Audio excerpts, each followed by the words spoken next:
82 वर्षकी आमा मणिकर्णा पौडेल हामीसँग पोखराको भ्रमणमा हुनुहुन्छ।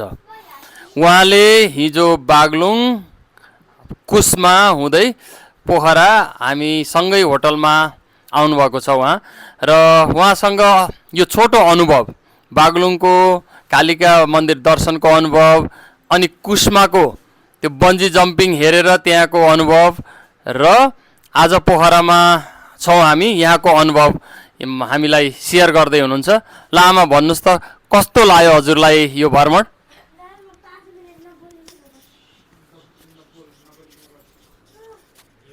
यहाँ हो राम्रो लाग्यो। डाँडा काँडा हेर्दै हेर्दै वन जङ्गल हरियाली आनन्दसित घुम्न पाइयो। कुस्माको कस्तो कस्तो लाग्यो त? कुस्मामा देख्नुभयो नि त्यहाँ बन्जी जम्पिङ गरेको?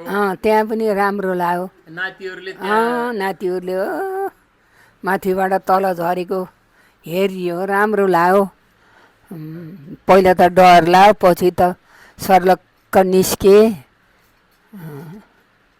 अब आज यहाँको पोखराको भ्रमण हुँदैछ अनि कतिको तागत छ त आमा हिँड्नलाई? अब हामी व्हाइट गुम्बा जान्छौँ, त्यस पछाडि शिव मन्दिर जान्छौँ होइन, विभिन्न मन्दिरहरूमा जान्छौँ, हिँड्न सक्नुहुन्छ?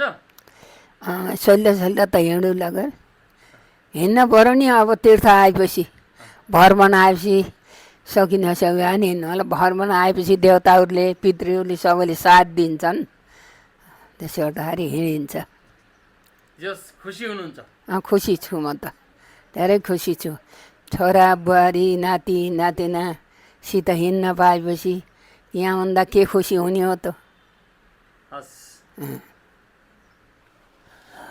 आजको यो पोखरा भ्रमणपछि हामी बन्दीपुर गोर्खा हुँदै चितवनको एउटा नेसनल पार्क छ, सौरा नेसनल पार्क, त्यहाँ जाँदैछौँ।